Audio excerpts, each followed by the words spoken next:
मंगलाष्टक है ये, और इसमें छंद 10 दिए गए हैं।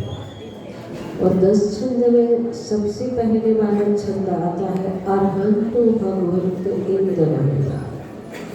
ऐसा सुना जाता है कि श्वेतांबर मान्यता को लेकर के ये वाला छंद आया हुआ है। बाकी मेरे लिए अब इसमें सब कुछ समझ में नहीं आया है। और इसमें भी पंच परमेष्टि को नमस्कार किया गया है। और उसके बाद श्रीमन नम्र सुरा सुरेंद्र मुकुटम, इसमें भी पंच परमेष्टि को ही नमस्कार किया गया है। आगे एक और छंद आता है जिसको इसमें नंबर नहीं दिया गया है, आप लोग सभी पढ़ते जरूर हैं। 10 छंद मंगलाष्टक है, छंद 10 पढ़ते हैं। और उसमें सर्पोहार लता भवत्यशीलता, सब लोग इसका उच्चारण करते हैं भवत्यशीलता, इसका उच्चारण करके भवत्यशीलता, शीलता नहीं है, भवत्यशीलता है इसका उच्चारण। धर्म यानी धर्म के प्रभाव से ही सर्पोहार लता, यानी सर्प गले का हार बन गया था भवती, तो ये यहाँ पर मंगलाष्टक के रूप में वैसे नहीं आता है, इसलिए इसका उच्चारण बाद में कराएंगे। अभी जो आप लोग मंगलाष्टक में उच्चारण कर रहे हैं, यो गर्भवावतरोत्सवो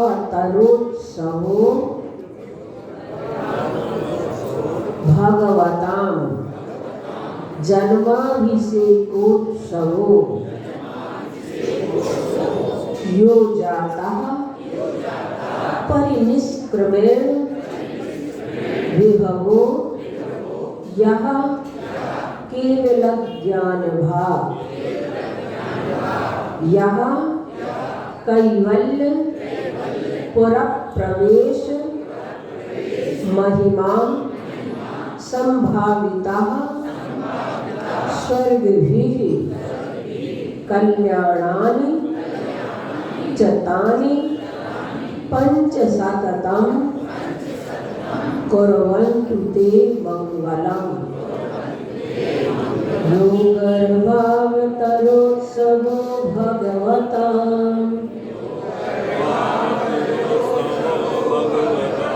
जन्माभिषेकोत्सवो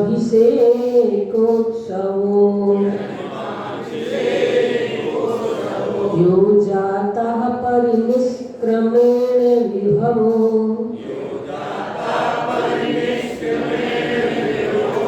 यः केवल ज्ञान भाव, यः कैवल्य पुरप्रवेश महिमा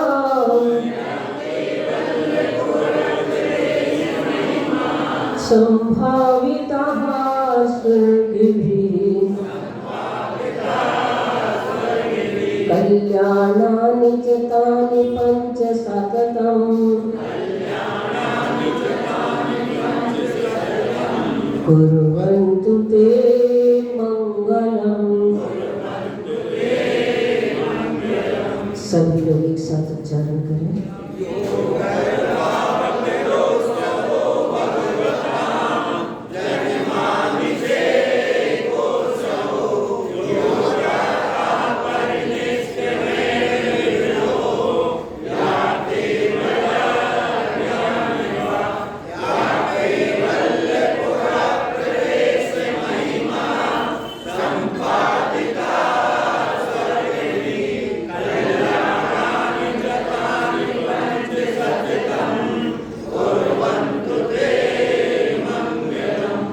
उच्चारण सुधारने के लिए यहाँ पर यो गर्भावतरोत्सवो भगवतां, सब लोग उच्चारण करते भगवतां, तो भगवतां में गा आधा हो जाता है, कलंत हो जाता है।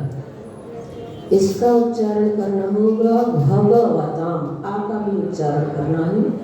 फिर इसके बाद यो जाता, जाता नहीं है, विसर्ग है, इसलिए इसका उच्चारण यो जाता, इस प्रकार से उच्चारण करना पड़ेगा। जाता विसर्ग, जाता नहीं, परिनिष्क्रमेण विभवो, विभुवा नहीं बोलना है, यहाँ वा का उच्चारण करना है। और यह केवल, केवल नहीं बोलना है, कैवल, ऐ की मात्रा का यहाँ पर उच्चारण करना है। यह कैवल्य पर प्रवेश महिमा संभाविता स्वर्गी भी, स्वर्गी भी छोटी ई गा में भी लगी है, सभी लोग उच्चारण करते हैं स्वर्ग भी, स्वर्गी भी नहीं स्वर्गी भी, छोटी की मात्रा लगी है गा में। अच्छा, स्वर्गी भी पाठांतर भी आते हैं, तो इसमें स्वर्गी भी यानी देवों के द्वारा। और कल्याणानि चितानि पंच सततम कुर्वन्तु ते मंगलम्। इस प्रकार से यहाँ पर पाठांतर भी कई प्रकार के मिलते हैं और उनके अर्थ में ज़्यादा फर्क नहीं होने के कारण से दोष नहीं माना जाएगा। पाठांतर है यह भगवताम, यानी कि जो भगवानों के गर्भावतरोत्सव, गर्भ कल्याणक का उत्सव। तो भगवान के गर्भ कल्याणक, प्रश्न होता है भगवान में और तीर्थंकर में क्या अंतर है? क्या अंतर समझेंगे? अगर किसी ने आपसे पूछा कि आपके यहाँ तीर्थंकर नाम सुना करते हैं और भगवान नाम तो सुनते ही हैं, तो तीर्थंकर में और भगवान में क्या अंतर होता है?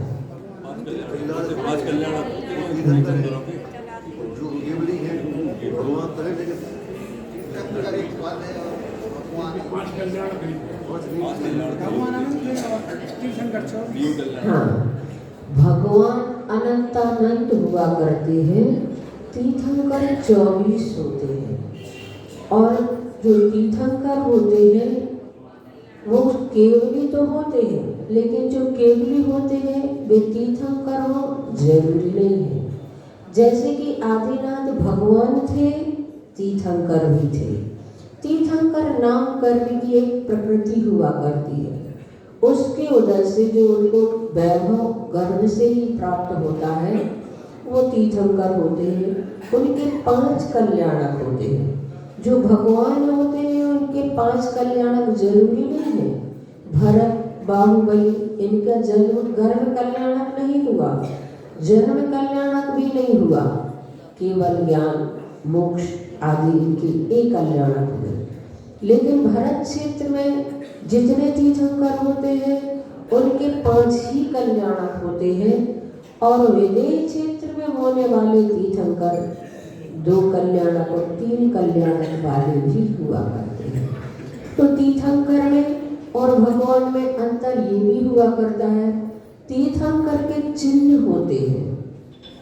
सामान्य जो सिद्ध अवस्था को प्राप्त हुए हैं उनके चिन्ह नहीं पाए जाते हैं। तो चिन्ह कौन रखता है? इंद्र रखता है।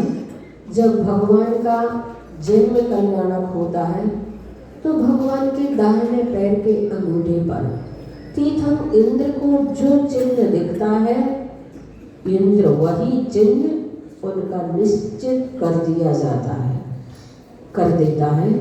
तो इस प्रकार से 24 तीर्थंकर के चिन्ह हैं, लेकिन बाहुबली भगवान के, भरत भगवान के और भी सामान्य भगवान हुए हैं, उनके हमें चिन्ह नहीं मिलते हैं।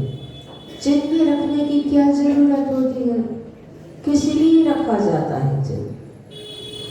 तो ये कौन से तीर्थंकर की मूर्ति है, इस बात को जानने के लिए चिन्ह रखना जरूरी होता है। भरत भगवान को तो कहीं कहीं पर देखा है कि भारत का नक्शा बना हुआ होता है और बाहुबली के मूर्ति की पहचान उनके शरीर पर जो वेलें आदि थी उसके माध्यम से हम पहचान लिया करते हैं ये बाहुबली भगवान की मूर्ति है। तो इस प्रकार पहचान के लिए भी चिन्ह रखे जाते हैं। तीर्थंकर कौन से हैं उनके पहचान के लिए। तो यहाँ पर कहा जा रहा है यह भगवताम, जो भगवानों के गर्भावतरोत्सवः, गर्भ कल्याण का उत्सव, जन्माभिषेकोत्सव, जन्म कल्याण का उत्सव, यहाँ परिनिष्क्रमण, परिनिष्क्रमण का मतलब होता है दीक्षा कल्याण। जब भगवान दीक्षा लेते हैं उस समय का वह कल्याण हमारे लिए व्यवहार जाता है। तब कल्याण उत्सव के द्वारा जो भगवान का वैभव हुआ था, सनुसरण आदि, वह भी हमारे लिए मंगल स्वरूप है। यहाँ के कैवल्य ज्ञान भाग और जो कैवल्यपुर मोक्ष में प्रवेश की महिमा अर्थात निर्वाण कल्याण, कैवल्यपुरम यानी केवल ज्ञान जब होता है भगवान को तो वह केवल ज्ञान, ज्ञान कल्याण हम सभी के लिए मंगल स्वरूप होता है। और उसके बाद निर्वाण कल्याण, इनके लिए स्वर्ग भी देवों के द्वारा यह संभाविता जो पूजा की जाती है। तानि पंच, वे पांचों कल्याणानि, कल्याण ते सततम, तुम्हारा हमेशा निरंतर मंगलम कुर्वन्तु, मंगल करें। ऐसे भगवान के 5 कल्याण हम सभी के लिए मंगल स्वरूप होते हैं। इसलिए जब तीर्थंकर गर्भ में आते हैं उस समय स्वर्ग के इंद्रों के भी आसन कांप जाते हैं। सौधर्म इंद्र का आसन भी कांप जाता है। अवधि ज्ञान के माध्यम से जब वह पता लगाता है तो उसे मालूम चलता है कि कोई तीर्थंकर जो भगवान बनेंगे वो माँ के गर्भ में उनके गर्भ कल्याणक के रूप में वहाँ पर गर्भ में उत्पन्न होंगे। तब ऐसा ज्ञान लगाकर सौधर्मेंद्र कुबेर को आज्ञा देता है अयोध्या नगरी की रचना करने के लिए। और यहाँ पर माँ को 16 स्वप्न होते हैं। आचार्य श्री ने अभी कुंडलपुर में बताया था माँ को ही 16 स्वप्न क्यों आते हैं, पिता को क्यों नहीं आते। जितने तीर्थंकर हुए हैं सब तीर्थंकर की माँ को ही स्वप्न आए हैं और एक से ही स्वप्न आए हैं। वही के वही स्वप्न भगवान आदिनाथ की माँ से लेकर भगवान महावीर पर्यंत तक के जितने तीर्थंकर हुए हैं उन सब की माँ को वही स्वप्न आए। पर माँ को ही स्वप्न क्यों आते हैं, पिता को क्यों नहीं आते? कभी सोचा आप लोगों ने? विचार ही नहीं किया होगा। इतना समय ही नहीं रहता है इन सब चीजों के विचार करने का। पर आचार्य श्री ने जैसे ही ये प्रश्न किया तो लगा कि वाकई में प्रश्न तो है कि माँ ही क्यों ये स्वप्न देखती है, पिता क्यों नहीं स्वप्न देखती। माँ के अंदर मातृत्व भाव होता है। अपने शिशु के प्रति जो ममता का परिणाम होता है उस अपेक्षा से जब भगवान महावीर माँ त्रिशला के गर्भ में आए थे तो उनकी माँ ने भी 16 स्वप्न देखे थे।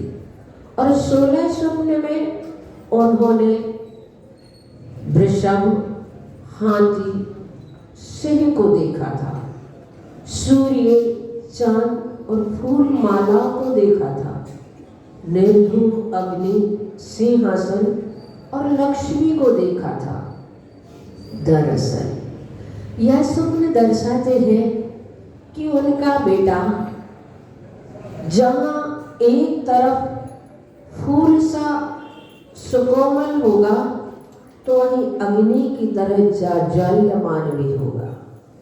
वह सिंह की तरह साहसी तो गज की तरह बलिष्ठ होगा, वृषभ की तरह कर्मठ होगा। और सिंहासन का मतलब है कि उनका बेटा तीनों लोगों के दिलों पर राज करेगा। लक्ष्मी का मतलब होता है कि लक्ष्मी होगी उनके चरणों की दासी। इस प्रकार भगवान महावीर की मां त्रिशला ने जो 16 स्वप्न देखे थे, उनमें एक स्वप्न और देखा था, क्षीर सागर। दरअसल क्षीर सागर ये दर्शाता है कि जब भक्तों के दिलों में क्षीर सागर जैसी पवित्रता आ जाए, तब समझना कि भगवान के जन्म लेने का समय आ गया है। और जैसे ही भगवान महावीर ने चैत शुक्ला त्रयोदशी को जन्म लिया, तो वहां के नगर वासियों ने उन्हें अपना तीर्थंकर स्वीकार करके जय घोष किया था, क्योंकि भगवान महावीर सबके थे, सब भगवान महावीर के थे। महावीर की दृष्टि में कोई अपना पराया भेद नहीं था।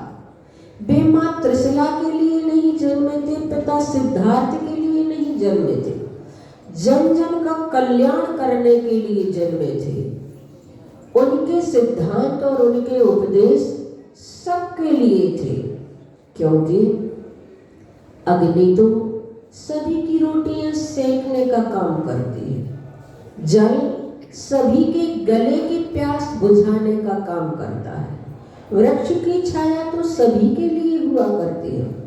उसी प्रकार महापुरुष जो होते हैं, वे सबके कल्याण के लिए होते हैं, सबका कल्याण करने के लिए जन्मते हैं। इसलिए उनके जन्म कल्याणक को तीनों लोक मनाते हैं। भगवान का जन्म कल्याणक हम मनाते हैं, इसलिए मनाते हैं क्योंकि वो सम्यक्त के साथ जन्मे थे, सम्यक दर्शन के साथ जन्मे थे। और आज पंचम काल में जो जन्म होता है, मिथ्यात्व के साथ जन्म होता है। इसलिए मिथ्यात्व की अवस्था को हम नहीं पूछते हैं, मिथ्यात्व की अवस्था को हम नहीं मनाते हैं। वो सम्यक दर्शन के साथ जन्मे थे और उनका जन्म अंतिम जन्म था, उनका मरण भी अंतिम ही मरण था। उन्होंने जन्म लेकर अपनी यात्रा को उस ओर मोड़ दिया था जिसने उन्हें मृत्युंजयी बना दिया था। ऐसे तीर्थंकरों की हम जन्म कल्याण, गर्भ कल्याण आदि मनाया करते हैं, जो हमारे लिए मंगल स्वरूप होते हैं, परम पवित्र होते हैं, पावन होते हैं। भगवान महावीर के 5 नाम, जिसमें मैंने पढ़ा कि जिस दिन भगवान महावीर ने जन्म लिया था, उस दिन से कुंडलपुर का वैभव दिन दूना रात चौगुना बढ़ता चला गया था। वहां पर शांति, सुख और धन वैभव बढ़ता चला जा रहा था। इसलिए उनके माता पिता ने उनका नाम वर्धमान रखा था। और जब जन्म कल्याणक के समय सौधर्मेंद्र भगवान का अभिषेक करता है, तो सोचता है कि सिलाई से भी नन्हे से कोमल से ये शिशु, और इन पर इतने बड़े बड़े 1008 कलशों से अभिषेक। उसके तो कलशा जो हाथ में था, वह हाथ ही थरथराने लगी और जलधारा भंग होने लगी। भगवान शंका समझ गए सौधर्मेंद्र के मन की। तब शंका का निवारण करने के लिए उन्होंने सुमेरु पर्वत को थोड़ा सा अपने पैर से दबाया कि सुमेरु पर्वत तो हिलोलित होने लगा। तब सौधर्मेंद्र भगवान की शक्ति को समझ जाते हैं। तब उन्होंने सौधर्म इंद्र ने उनका नाम वीर रखा था। और आकाश मार्ग से 2 मुनि महाराज, चारण रिद्धि मुनि महाराज विहार कर रहे थे। उनके मन में कोई शंका थी और पालने में झूलते हुए जैसे ही उन्होंने वर्धमान के दर्शन किए, तो उनकी शंका का समाधान हो गया। तो उन 2 चारण रिद्धिधारी मुनि महाराजों ने उनका नाम सन्मति वीर रखा। फिर जब वर्धमान अपने मित्रों के साथ एक दिन खेल रहे थे, तब एक देव उनकी परीक्षा लेने के लिए सर्प का रूप धर करके आया। तब उन्होंने उसका मान मर्दन कर दिया था। तब उस देव ने प्रकट होकर के उनका नाम अति वीर रखा। फिर एक दिन नगर में हाथी उपद्रव मचा रहा था। तब उन्होंने एक ललकार में उस हाथी को बस में कर लिया था। तब वहां की प्रजाजन ने उनको महावीर नाम करके जयकार किया। इस प्रकार से पांचों नाम उनके सार्थक हैं। ऐसी विशेष विशेष उनके जो शक्तियां होती हैं, चमत्कारी उनकी शक्तियां होती हैं, जिनके कारण से उनके जन्म और गर्भ कल्याणक भी मंगल स्वरूप होते हैं और उन्हें हम मना करके अपने जीवन के किए हुए पाप कर्मों का क्षय कर लेते हैं। क्योंकि भगवान महावीर अहिंसा के कोरे प्रचारक नहीं रहे हैं। उन्होंने अपने जीवन में भी उसका सर्वाधिक प्रयोग किया है और अपने पराक्रम और शौर्य वीर से उसे प्रदर्शित किया है। भगवान महावीर की अहिंसा के बारे में मैंने पढ़ा कि उनके अंदर तो इतनी करुणा और दया का परिणाम था। आज भगवान के हम 5 कल्याण पढ़ रहे हैं इस छंद के माध्यम से।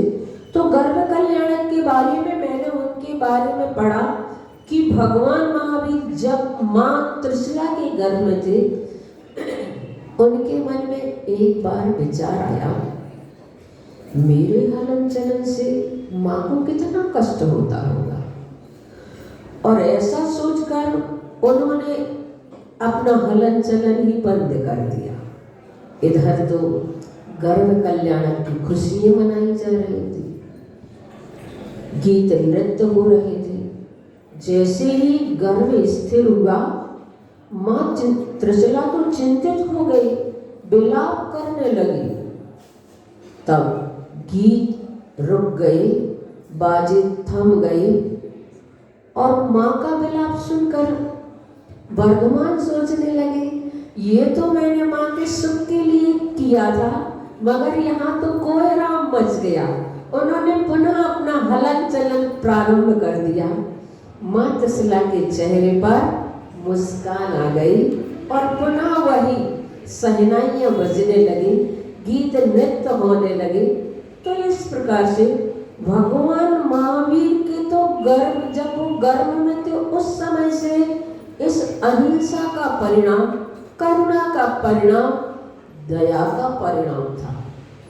ऐसे भगवान महावीर का जब हम जन्म और गर्भ कल्याणक मनाते हैं, हमारे अंदर भी ऐसे ही करुणा और दया का परिणाम हो। हम भी अपने जीवन में उनके उन सिद्धांतों को आंशिक रूप से, भले ही पूर्ण रूप से उसे नहीं अपने जीवन में अपना सकते, लेकिन आंशिक रूप से हम उसे अपने जीवन में अपना करके उनके सिद्धांत जो है उसे जान करके अपने जीवन में भी वह कल्याण कर सकते हैं। तो यहाँ पर कहा जा रहा है कि भगवान का गर्भोत्सव यानी गर्भ कल्याणक का उत्सव, जन्माभिषेक उत्सव, जन्म कल्याणक का उत्सव और परिनिष्क्रमण विभवा जातः जो तप कल्याणक का उत्सव है, उसके द्वारा जो वैभव हुआ था वह यह केवल ज्ञान भाव, और जो केवल ज्ञान कल्याणक को प्राप्त हुए, चाहे कैवल्य, ये केवल ज्ञान कल्याणक है, यहाँ कैवल्य पर प्रवेश महिमा। और जब उन्होंने कैवल्यपुरी में प्रवेश किया, यानी कि मोक्षपुरी में प्रवेश किया, यानी कि निर्वाण जब उनका हुआ, जिस दिन हम दीपावली मनाते हैं, इसी वजह से तो मनाते हैं कि भगवान महावीर ने अपने लक्ष्य को प्राप्त कर लिया। उस लक्ष्य की खुशी में हम सभी उन्हें प्रमोद भाव से मोदक चढ़ाते हैं। तो ये निर्वाण कल्याणक स्वर्ग भी देवों के द्वारा मनाया गया। उनके तीर्थंकरों के पूरे 5 कल्याणक देवों के द्वारा मनाए जाते हैं। स्वर्ग के देव और इंद्र आदि यहाँ पर अवतरित होते हैं। उनके माध्यम से उनके 5 कल्याणकों की पूजा की गई। तानी पंच, इसलिए वे 5 कल्याणानि कल्याणक ते सततं, तुम्हारा हमारा सबका मंगलम कुर्वन्तु, मंगल करें, शुभ करें, प्रशस्त करें। इस भाव के साथ आज अपना समय पूरा हो गया है। एक और रह गया है अभी, उसको करके ये अपना मंगलाष्टक पूर्ण हो जाएगा। महावीर भगवान की